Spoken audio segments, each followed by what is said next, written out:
کسی زمانے کی بات ہے، ایک چھوٹے سے گاؤں میں ایک دکان تھی جسے کوئی عام بندہ نہیں دیکھ سکتا تھا۔ یہ دکان کہلائی پریوں کا محل۔ یہ ایک ایسی جگہ تھی جہاں صرف وہی لوگ جا سکتے تھے جو دل کی گہرائیوں سے جادو پر یقین رکھتے تھے۔ دکان کا بیرونی حصہ جادوئی اور دلکش تھا، نرم رنگوں اور چمکتی ہوئی روشنیوں کے ساتھ، جیسے ہی کوئی خوابوں کا محل ہو۔ بڑی بڑی کھڑکیاں چمک رہی تھیں، پریوں کے پروں کی طرح جگمگاتے ہوئے شیشے، روشنیاں اور خوبصورت گیندیں ان کے اوپر لگی ہوئی تھیں۔ ایک دن ایک ننھی بچی مایا اپنے بھائی کے ساتھ کھیلتے ہوئے وہاں آ نکلی۔ جیسے ہی وہ محل کے قریب پہنچی، خوشی سے چلانے لگی، علی یہ دیکھو، یہ مجھے دکھائی دے رہا ہے۔ مجھے لگتا ہے یہ وہی جادوئی محل ہے جس کے بارے میں لوگ باتیں کرتے ہیں۔ علی نے کہا، ہاں، اور ہمیں یہ اس لیے دکھائی دے رہا ہے کہ ہم اس پر یقین رکھتے ہیں۔ یہ ہے پریوں کا محل۔ مایا نے خوشی سے کہا، چلو دیکھتے ہیں اندر کیا ہے۔ مایا اور علی نے لکڑی کا دروازہ دھکیلا اور وہ نرم سے جھنکار کے ساتھ کھل گیا۔ دکان کے اندر قدم رکھتے ہی ایک اور دنیا بن گئی۔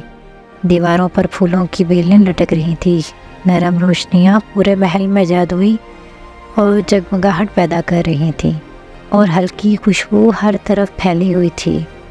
سامنے کاؤنٹر پر ایک خوبصورت سی پری بیٹھی ہوئی تھی جس کے پروں سے روشنی پھوٹ رہی تھی۔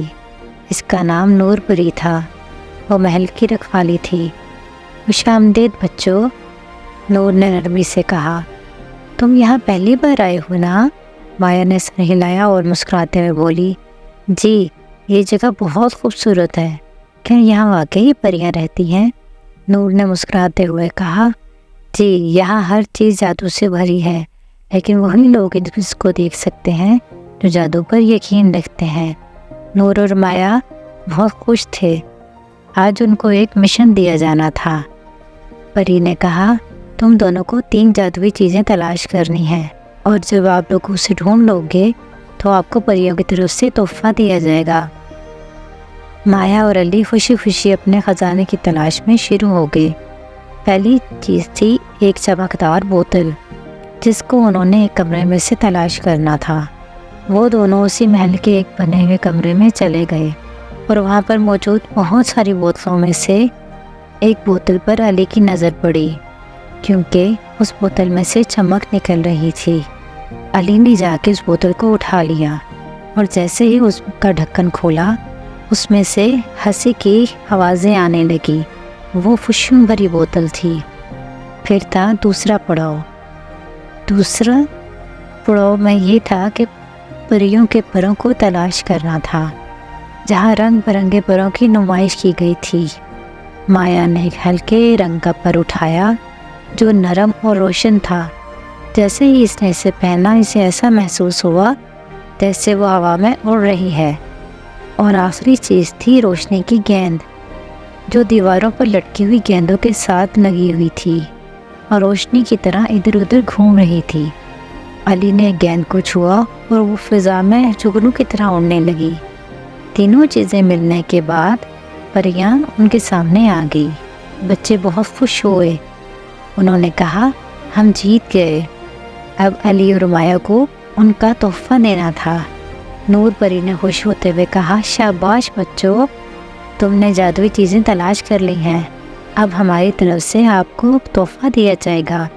نور پری نے اپنی چھڑی ہلائی اور اچانک ایک ننھی سی پری نمودار ہو گئی۔ اس کا نام تارا تھا، اور وہ مایا اور علی کی دوست بننے آئی تھی۔ اب سے یہ تمہارے ساتھ رہے گی، اور یہ تمہیں جادوئی دنیا کی کہانیاں سنایا کرے گی، اور جب آپ دونوں کا دل چاہے گا یہ آپ کو ہمارے محل میں لے آیا کرے گی۔ یہ آپ کی ہر چیز میں مدد کیا کرے گی۔ علی اور مایا بہت خوش تھے، کیونکہ اب ان کے ساتھ ایک پری رہا کرے گی جو ان کی دوست ہوگی اور ہمیشہ ان کو مدد کیا کرے گی۔ وہ دونوں اپنی دنیا میں واپس آ گئے، اور جب ان کا دل کرتا اس پری کی مدد سے وہ پریوں کے محل کی سیر کو چلے جاتے اور ہمیشہ وہاں پر خوش رہتے۔ وہ اپنے دوستوں کو بھی ان کی کہانیوں کے بارے میں بتایا کرتے تھے۔